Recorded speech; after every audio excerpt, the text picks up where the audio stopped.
Landasan ideal pendidikan. Landasan ideal pendidikan akan menjadi titik tolak dalam rangka memahami makna pendidikan, hakikat pendidik, dan peserta didik, menetapkan tujuan pendidikan, isi pendidikan, serta memilih cara-cara pendidikan. Definisi dalam Kamus Besar Bahasa Indonesia, istilah landasan diartikan sebagai alas, dasar, atau tumpuan. Selain itu, istilah landasan dikenal pula sebagai pondasi. Mengacu kepada pengertian tersebut, dapat dipahami bahwa landasan adalah suatu alas pijakan atau dasar pijakan dari sesuatu hal, suatu titik tumpu atau titik tolak dari suatu hal. Ditinjau dari wujudnya, dapat dibedakan adanya dua jenis landasan, yaitu yang pertama, landasan yang bersifat material, dan yang kedua, landasan yang bersifat konseptual. Fungsi landasan pendidikan sebagaimana tersurat dalam definisinya, landasan pendidikan berfungsi sebagai titik tolak atau acuan bagi para pendidik dalam rangka menyelenggarakan praktik pendidikan atau studi pendidikan. Manfaat landasan pendidikan, sekurang-kurangnya ada 3 manfaat landasan pendidikan bagi pendidik, yaitu yang pertama, landasan pendidikan bermanfaat dalam rangka memahami dan memperluas wawasan pendidikan, baik yang bersifat faktual maupun ideal. Dan yang kedua, adanya berbagai jenis dan berbagai aliran dalam landasan pendidikan memberikan kemungkinan untuk melakukan perbandingan. Sebab itu, landasan pendidikan dapat mengembangkan kemampuan berpikir kritis. Dan yang ketiga, landasan pendidikan bermanfaat untuk menghindari terjadinya berbagai kesalahan, baik dalam rangka praktik pendidikan maupun studi pendidikan. Landasan ideal pendidikan. Landasan ideal pendidikan adalah seperangkat asumsi atau konsep hidup manusia yang diharapkan atau dicita-citakan atau dasolen yang dijadikan titik tolak praktik pendidikan atau studi pendidikan. Bahwa landasan ideal pendidikan ini meliputi yang pertama, landasan religius pendidikan, yang kedua, landasan filsafati pendidikan, yang ketiga, landasan hukum atau landasan yuridis pendidikan. Karakteristik landasan ideal pendidikan adalah normatif atau preskriptif. Normatif artinya bahwa asumsi-asumsi dalam landasan ideal pendidikan bersifat mengatur tentang bagaimana seharusnya tentang pendidikan. Adapun preskriptif artinya memberikan petunjuk tentang apa yang sebaiknya tentang pendidikan. Sebab itu, landasan ideal pendidikan sering juga disebut sebagai landasan preskriptif atau landasan normatif pendidikan. Manfaat landasan ideal pendidikan bagi pendidik atau calon pendidik adalah sebagai berikut. Yang pertama, memperluas wawasan tentang hal-hal yang bersifat ideal atau yang seharusnya mengenai pendidikan. Yang kedua, adanya berbagai jenis dan berbagai aliran dalam landasan ideal pendidikan memberikan kemungkinan untuk melakukan perbandingan. Sebab itu, landasan ideal pendidikan dapat mengembangkan kemampuan berpikir kritis. Dan yang ketiga, landasan ideal pendidikan bermanfaat untuk menghindari terjadinya kesalahan-kesalahan dalam praktik pendidikan atau studi pendidikan. Landasan religius pendidikan adalah seperangkat asumsi atau konsep hidup manusia yang diharapkan berdasarkan ajaran agama tertentu yang dijadikan titik tolak dalam praktik pendidikan atau studi pendidikan. Contoh asumsi pendidikan yang bersumber dari ajaran agama Islam adalah carilah ilmu sejak dari buayan hingga masuk liang lahat. Menuntut ilmu adalah fardu bagi setiap muslim. Al-Hadis.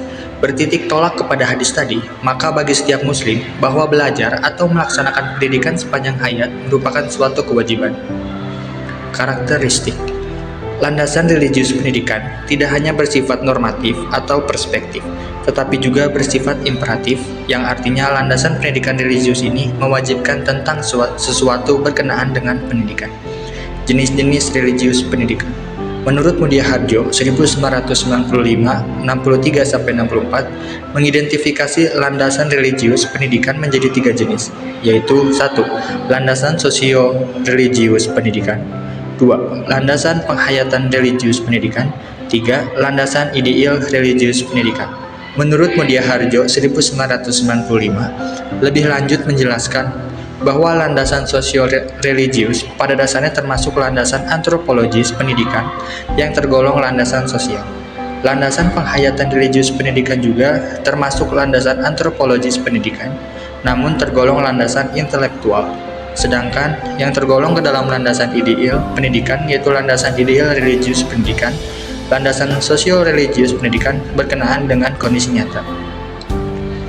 Dari berbagai lembaga keagamaan yang terdapat dalam suatu masyarakat, misal kondisi nyata Dewan Kemakmuran Masjid atau DKM, Landasan penghayatan religius pendidikan berkenaan dengan kondisi nyata dari pengenalan, pengetahuan, dan pemahaman berbagai kelompok penganut agama pada umumnya terhadap ajaran agama yang terdapat dalam suatu masyarakat. Misal, kondisi nyata pengenalan, pengetahuan, dan pemahaman warga Muhammadiyah pada umumnya tentang ajaran Islam yang dijadikan titik tolak praktik pendidikan atau studi pendidikan. Adapun landasan ideal religius pendidikan berkenaan dengan ajaran agama yang diharapkan. Menurut kitab sucinya masing-masing dan para tokoh agama sebagai manusia sumber yang mempunyai otoritas penjelasan tentang agama yang dijadikan titik tolak praktik atau studi pendidikan. Jenis-jenis landasan religius pendidikan juga dapat kita kenali berdasarkan macam-macam agama seperti Islam, Kristen, Hindu, Buddha, dan sebagainya yang dianut oleh masing-masing kelompok masyarakat tertentu.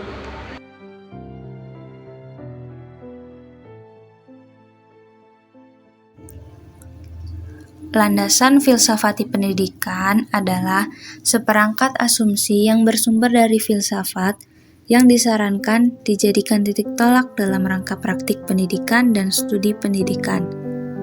Istilah filsafat ini berasal dari dua kata dalam bahasa Yunani kuno, yaitu philein yang berarti cinta dan sophia yang berarti kebijaksanaan. Jadi, secara etimologis, filsafat adalah cinta kepada kebijaksanaan. Kemudian, menurut Syarifuddin dan Kurniasih mendeskripsikan filsafat sebagai suatu sistem teori atau sistem pikiran tentang hakikat segala sesuatu yang memiliki karakteristik sebagai berikut. Pertama, filsafat bersifat komprehensif mendasar, yang artinya bahwa objek studi filsafat atau isi dari sistem pikiran filsafati adalah segala sesuatu, baik hasil kreasi Tuhan maupun hasil kreasi manusia. Kedua, filsafat bersifat reflektif sistematis, yang artinya bahwa para filsuf dalam berpikirnya merefleksi semua pengalaman hidupnya, dan dalam melakukan refleksi itu, para filsuf menerapkan suatu metode berpikir, yaitu berfilsafat. Ketiga, filsafat bersifat kritis kontemplatif atau kritis radikal, yang artinya bahwa dalam berfilsafat, para filsuf tidak bertolak pada suatu asumsi yang telah ada. Sebaliknya, terlebih dahulu mereka menguji asumsi yang telah ada, serta berpikir sampai kepada akar dari suatu yang dipertanyakan hingga terungkap hakikat dari apa yang dipertanyakan tersebut. Keempat, filsafat bersifat normatif atau preskriptif, yang artinya mengatur tentang bagaimana seharusnya segala sesuatu dan memberikan petunjuk tentang apa yang sebaiknya tentang segala sesuatu. Kelima, filsafat bersifat individualistik unik, artinya bahwa sebagai sistem teori atau sistem pikiran, filsafat yang dikemukakan filsuf tertentu akan berbeda dengan filsafat yang dikemukakan filsuf lainnya. Kemudian, ada 3 jenis landasan filsafat pendidikan, yaitu 1. Landasan metafisika pendidikan, yaitu konsep hakikat, realitas, dan hakikat manusia. 2. Landasan epistemologi pendidikan, yaitu tentang hakikat pengetahuan. 3. Landasan aksiologi pendidikan, yaitu tentang hakikat nilai. Karena landasan filsafat di pendidikan adalah seperangkat asumsi atau konsep filsafat yang dijadikan titik tolak dalam rangka praktik pendidikan dan studi pendidikan, maka landasan filsafat di pendidikan tidaklah satu, melainkan ragam sebagaimana ragamnya aliran filsafat. Sebab itu, maka dikenal adanya landasan filsafat pendidikan idealisme, landasan filsafat pendidikan pragmatisme, landasan filsafat pendidikan nasional yang berdasarkan Pancasila, dan sebagainya. Landasan hukum atau landasan yuridis pendidikan adalah seperangkat asumsi yang bersumber dari peraturan perundang-undangan yang berlaku, yang dijadikan titik tolak dalam rangka praktik pendidikan dan studi pendidikan. karena asumsi-asumsi dalam landasan hukum atau landasan yuridis pendidikan bersumber dari peraturan perundang-undangan yang berlaku di dalam suatu negara.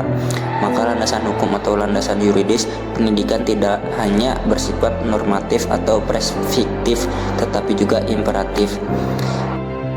Jenis landasan hukum menurut Undang-Undang Nomor 12 Tahun 2011 tentang pembentukan peraturan perundang-undangan, tata urutan atau hierarki peraturan perundang-undangan di Indonesia adalah sebagai berikut.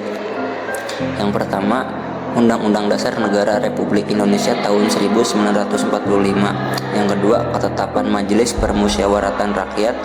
Yang ketiga, undang-undang atau peraturan pemerintah pengganti undang-undang. Yang keempat, peraturan pemerintahan. Kelima, peraturan presiden. Yang keenam, peraturan daerah provinsi. Yang terakhir, ketujuh, peraturan daerah kabupaten atau kota.